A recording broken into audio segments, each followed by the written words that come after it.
1303 সালে আজকের দিনে আলাউদ্দিন খলজি রাজস্থানের চিত্তরগড় দখল করে নেন। 1768 সালে আজকের দিনে ক্যাপ্টেন জেমস কুক জাহাজ HMS এন্ডিভার নিয়ে ইংল্যান্ড থেকে যাত্রা শুরু করেন। 1789 সালে আজকের দিনে ফরাসি বিপ্লব বিজয়ের পর দেশটির সংসদ মানবাধিকারের ঘোষণাকে অনুমোদন করে।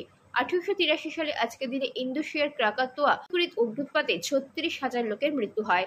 1914 সালে আজকের দিনে জার্মান উপনিবেশ টোগোল্যান্ড দখল করে ফ্রান্স ও ব্রিটেন। 1920 সালে আজকের দিনে মার্কিন যুক্তরাষ্ট্রে নারীদের ভোটাধিকার স্বীকৃত হয়।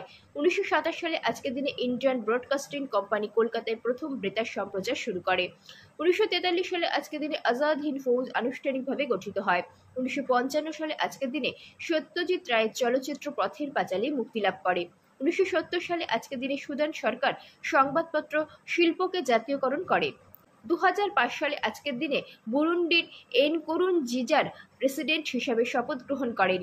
2006 সালে আজকের দিনে দিনাজপুরের ফুলবাড়ীতে এশিয়া এনার্জি নামের একটি কোম্পানি কয়লা প্রকল্পের বিরুদ্ধে স্থানীয় মানুষের বিশাল সমাবেশে সেই সময় BDR গুলি চালালে 3 জন নিহত হয়। আহত হন 2 শতাধিক আন্দোলনকারী।